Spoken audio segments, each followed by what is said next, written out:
how you use the word navigate. I see what you're saying. But this is too good an opportunity. What is a car? Too good an opportunity to ask questions that I've been wanting to ask you, which is, well, what exactly is a church? Because it seems to me that the atheist argument would only, quote unquote, work. It's essentially a deconstruction argument, right? It would only work if it at least kind of rang true, right? There's a way in which the salience of that argument, particularly when it happened, and the reason why they got the kind of attention they did and the platforms they did, was because they were saying a lot of things that sounded true to a lot of people, that resonated with a lot of people, right? So, and you know this, but for the purpose of this conversation, I live in Nashville now, born and raised in Southern California. But in one of these neighborhoods that was a traditionally Black neighborhood, and on this street there were still 6 or 7 Black families, but little by little, it's a neighborhood that's becoming gentrified. Nashville's one of those cities that every time I tell people I'm from California, I always feel like I should apologize. I came here before all the rest of them did, so at least a little bit before most of them did. But watching within 10 blocks in either direction, there are probably at least 12 to 15 churches. It's extraordinary how many churches there are on every corner, mid-block, little ones, big ones. And you can imagine 50 years ago what Sunday morning must have looked like in this neighborhood as people put on their finest and walked to church, and how much a part of this community these churches were, and the sense of community. And then one by one, they're knocking them down. And I think I sent you a video of one of them. It was just tragic to watch the wrecking ball, literally shatter you could see inside the sanctuary as the walls came tumbling down. And I'm not even sure exactly why I feel sad, but I know I feel sad when I watch that, right? And now there's townhouses going up. One of them is going to be preserved. I think, some people came to their senses and said, before, maybe we should at least try to preserve some of these more historic spaces. So the new one of them looks like it's going to become some kind of private school. But you often say something about your dying church, something you've been saying almost since the beginning. It's always stuck with me, like that particular phrase. Besides seeming, I've got the fixer in me. I'm like, well, let's fix it. There's got to be something. Anytime I hear something's broken or struggling, my first instinct, well, what can we do about it? And it feels a little pessimistic or fatalistic to me somehow. But getting to know you and having visited, I've been out to Living Stones, and I've spent a little time some of your meetups and gotten to know you a little bit. I see what you mean, right? But what is a church if it can die, right? There's a sense anyway that if an institution is healthy and thriving, that at least it's able to sustain itself and perhaps even grow, right? So, and this is a kind of a branch to the conversation, like, well, what makes a Methodist exactly? These are obviously distinctions that matter to somebody at some point. I mean, in some cases, people killed each other over these distinctions, right? Yet now it feels more like a franchise. Like the people who go to that particular denomination, do they know why they go to that particular denomination? Is it just because it's nearby, or where that's where all the cool people go, or where the young people go, or they like the music, or what exactly is a church? Church shopping, right? I go where all the young people, if I'm fascinated by all the people whose interest in church as they, into their teen years and early adulthood, and then there's a point where they start a family and they said, oh, maybe we should get back to church. Want to raise them in the right environment, which sounds to me like you're saying church is good for kids. Sort of an interesting instinct, but that does seem to be a point where a lot of people take interest again, and then they go shopping, and they try to find a church that feels like a good fit. We probably even encourage them to do that. I think you probably do, right? but there's something about something that you picked that makes it almost impossible to be enchanted by, because you chose it. You're the agent. You decided. It's not that different than finding your future spouse on Tinder. You know, you have a catalog and you can flip through the pages. Remember those?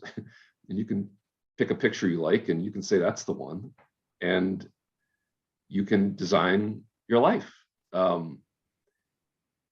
There's something about when we decided that we don't fully trust our choice. We even if we did meet that way, we might be tempted to come up with a shared story between us, like, well, we'll tell people we met through mutual friends or whatever. Well, why do we have that instinct? You know, why are some origin stories better than others? Probably because they have some sort of sense of providence about them. Like, well, it was fate, or it was right. There was some reason. And so I've seen this kind of idea of unchosen relationships floating around a bit in the Twitterverse. That the sort of the liberal project was to give us the full freedom to, well, navigate our life based on the choices that are consistent with our preferences, our values, or whatever, right? And who's against that? Who could possibly be against that? Certainly not me. I'd probably be pretty reluctant to give up most of the freedoms that I have living in this country. On the other hand, if the only relationships you have are ones that quote unquote work for you, then why on earth would you take on the burden of, well, going to a church where people annoy you or whatever, right? Or there are too many old people, whatever, right? It seems to me that this ability to design your life runs right up against this idea of being enchanted by things that are sort of outside of your control. I don't have an answer to that exactly, but it does seem to me that there's something seems off to me when someone says, well, we went shopping for a church and we found the one we liked and that's where we go now. And I'm thinking, so that sounds an awful lot like a club of people of mutual interest or something, right? And again, I'm not saying that that's a bad thing exactly, but I don't know. It's jarring because I have these ideas of what I think a church is, and that just doesn't sound right to me. Well, so essentially, it seems to me that the meaning crisis is something like disenchantment across every domain. Like, we know too much, right? Think about something like the camera, media, our capacity to watch each other watching each other, right? Even social media, in the way, like, I remember the first time I used, I guess it was Skype, the first one of these that I used. And I'd never had the experience of like seeing myself while I was talking to somebody else. Like something as basic as that, right? It's like, when would you have done that in any other time in history? Maybe like if you were on the phone and like, we're looking at yourself in a mirror or something. Like, how would you even do that? Who would do that? Right. I'm gonna watch myself talk on the phone.